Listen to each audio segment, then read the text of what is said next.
Morning, everybody. Happy Monday. Hope you guys had a good weekend. Just so that you have it on your radar, I know I sent an email out to everyone yesterday, but our Zoom meetings for history are going to be on Wednesdays from 10:30 to 11:30. I think I finally have it to where we can do it like that, and it'll work with my planning. So there you go. Today, you will be responsible for the last part of the ISN 27.7 to 27.10. The rest of the week, we're still going to be looking at Athens and Sparta because it's really important to understand the difference between these two places because in the next chapter that we're going to study, they come together.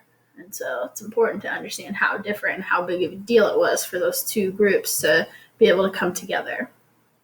So on this day in history, navigator Ferdinand Magellan was killed in 1521. If you haven't heard of Ferdinand Magellan, you will spend some time learning about him next year when you study the Age of Sail towards the end of the year. I think that maybe you guys have heard of him. I don't know.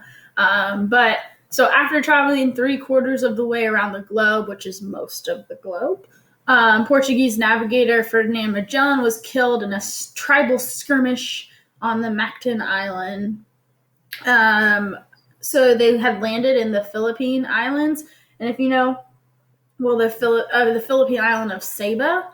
If you know that the Philippines are super spread out, grouping of islands in the Pacific. I don't have my map is back there, but so I can't point to it very well. But they were there. A lot of sailing during this time was, yes, to discover new places, but it was also to spread religion. If you were in my 7th grade class, I would tell you that one of the most important things in medieval history is wherever you're studying, religion is a very big deal. Now, it's different religions, but for the Portuguese, it would have been Christianity, specifically Catholicism. So they converted a local chief and persuaded the local chief, they converted this area, but he persuaded the Europeans to assist in conquering a rival tribe on the neighboring island of Mactan. So don't know if that was their best idea. Oh well. So Magellan was hit with a poison arrow and left to die by his retreating comrades. They left him. He was known for finding a strait through the Americas, so the Strait of Magellan. So hopefully, I don't know if you've heard of that or not. But he wanted to find an easier way to the Spice Islands. Okay, that was a really big deal during this time. They knew the Earth was spherical, but they didn't know how big the Earth was. Like, for example, we know that Christopher Columbus, about 30 years before this, I have the hiccups, finds what he thinks is India, right? Or what he thinks.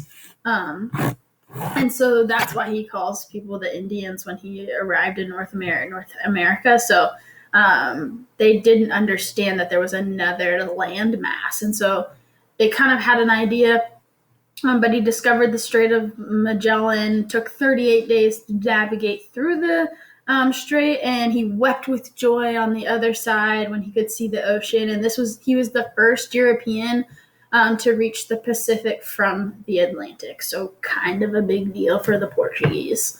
So Ferdinand Magellan, there you go. If you have any questions, email me. I'll be online all day. And I will see you guys. If you're in language arts, I'll see you tomorrow.